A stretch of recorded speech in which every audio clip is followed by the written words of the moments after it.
रांची के रहने वाले अमितेश आनंद और सुशांत भारती की जोड़ी पहले से ही प्राइवेट कंसल्टेंसी के रूप में अपनी सेवा दे रहे थे।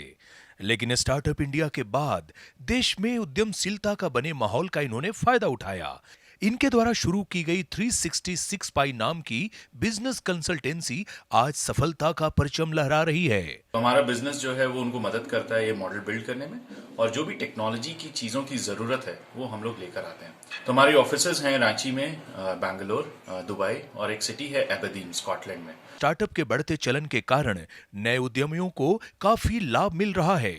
स्टार्टअप के माध्यम से देश में ही नई तकनीक मिल जाने से लागत में कमी आई है और मुनाफा भी बढ़ा है। पहले क्या होता था कि हम स्टार्टअप शुरू करते थे, लेकिन चूंकि हमारे देश में ही ऐसे स्टार्टअप्स कम थे जो हमें मदद कर पाए ग्रो करने में, तो हम अक्सर बाहर जाते थे, बाहर के देशों में, कि वहाँ से किसी से मार्केटिंग करवा लें, किसी से स्ट्रेटजी करवा लें जाकर।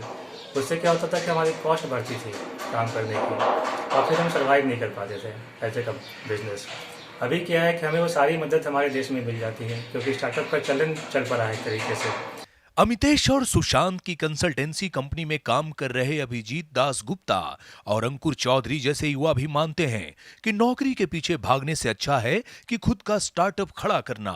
मेरे हिसाब से जो काम और जो लोग नौकरियों के पीछे भागते हैं, मुझे लगता है कि एक तरह से अगर आप अपने आप को स्किल्ड कर लेंगे अच्छी तरह से, तो आपको नौकरी के पीछे भागने की जरूरत नहीं पड़ती है, नौकरी आपके पीछे भाग। केंद्र सरकार के द्वारा शुरू किए गए स्टार्टअप इंडिया कार्यक्रम की सार्थकता का अंदाजा इसी से लगाया जा सकता है कि इसने बड़ी संख्या में रोजगार के अवसर पैदा किए हैं। अमितेश और सुशांत जैसे युवाओं ने स्टार्टअप के जरिए अपनी आर्थिक तरक्की की राह तो तैयार की ही है, इनके प्रयासों से प्रत्यक्ष और अप्रत्यक्ष रूप से कई अन्य युवाओं को भी रोजगार मिला है। रांची से कर्मवीर की रिपोर्ट।